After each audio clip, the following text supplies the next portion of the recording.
Let's stick with the West Coast theme that we got going on today and head from Oregon down the coast to USC. We're going to check in with Scott Schrader of We Are SC. Scott, USC's landed 10 commitments this month. What's gone right with Lincoln Riley's recruiting strategy? Yeah, that's a question that a lot of people have been asking me because they're starting to bring in a lot of guys that they were missing on in years past. So, and this it's a question that I've asked probably more parents for their feedback as much as the guys that have taken the official business. And it comes down to Lincoln Riley and this staff have now been in Los Angeles for a year and a half. A year longer than they were in LA, obviously, last June. So they just learned a lot more about Los Angeles, learned a lot more about the University of Southern California. Mm-hmm. And I just think that the biggest, not the biggest, but one of the top reasons why they're having so much success is their level of preparedness when they're hosting these official visitors is kind of unprecedented. They're just these detailed presentations that they are giving. They've got Taylor Mays providing it the path to the NFL and in great detail on why USC would be a great choice for each guy. And they're all individualized. It's not just one blanket presentation that they're giving these guys. And then they have another one they're doing just the value of what the USC degree will mean and bringing in the network of people that come with being a USC alum. So I just think the impact that they've had with those presentations, and I think Lincoln Riley is a big draw just himself. Somebody who's very heavily involved in the recruiting process. And I think the combination of just the success that they also had on the field last year versus a 4-8 season the previous season to when he arrived, just all that combined has just kind of led to a lot of success this June. It certainly seems like it's paying off. Just earlier this week, 4-star wide receiver Ryan Pelham joined the commit list. Big win, top 100 prospect, and USC now has 2 wide receiver commitments, the other being Xavier Jordan. How many do you think the Trojans will take this cycle, and who is the priority target at wide receiver now that Pelham has committed? Yeah, they got the 2 top guys on the West Coast, 2 top guys in California, and DJ Jordan and Ryan Pelham. So now they're after a couple more guys. They're pretty much down to 4 targets. It was Jordan, Pelham, and there's a wide receiver from Silsbee, Texas, Draylon Miller, who was one of their top targets. He just took an official visit.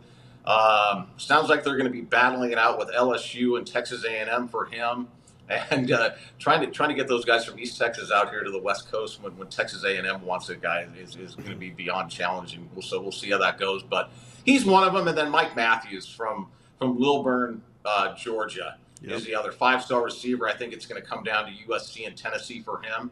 And just based off the feedback I'm getting from the USC sources, I think USC's in a lot better place than people think with him. Let's keep with the Texas theme here. The Trojans are trending for the #1 running back in the country, Taylor Tatum. Who is the biggest competition right now USC faces for Tatum? And do you think that they ultimately land him? Yeah, I think the biggest competition for Taylor Tatum is perhaps Skip Johnson, the baseball coach at the University of Oklahoma. Baseball is Taylor's first love. It's a lot bigger factor than I ever anticipated it being in his school decision. Mm-hmm. And he's at the point right now where he's kind of looking at Oklahoma for baseball and USC for football. And that's basically it right now. It's USC or Oklahoma. And I really don't know where he's going to end up. After his official visit to USC, I was convinced it was going to be USC. Every recruit that was with him on those visits and that had talked to him thought it was going to be USC, and then he took the final Oklahoma official visit, and that was a game changer. I know USC signed Malachi Nelson last cycle at quarterback, but this year in 2024, they recruited DJ Lagway. He commits to the Florida Gators. They recruited Dylan Raiola. He commits to Georgia. It doesn't seem like USC really needs a quarterback in this cycle, but what are their plans for addressing the position in 2024? Well, they had plans to bring one in, and they still may, for all I know. But it was, their first choice was Dylan Raiola, and they struck out twice with him, and then they also were pursuing DJ Lagway, and I actually thought that he was going to end up committing to USC at one time. and he and Florida ended up beating out Riley and USC for him. So they're kind of at the point right now to where they're really not heavily pursuing a 2024 quarterback. And they just had Julian Lewis from Carrollton, Georgia, on campus for like the fourth or fifth time. And there's talk about potentially reclassifying, and this is nothing that I'm getting feedback from anybody out here about, but it's stuff that's going around. So I think they're just maybe going to focus on class of 2025, and if they need, hit the transfer portal for another one. Yeah, hey, or maybe just double back later on DJ Lagway or Dylan Raiola. You never know. Just the guys that I know that have covered Oklahoma over the years, sometimes when Lincoln Riley really wants a guy, you can't count him out until the very end.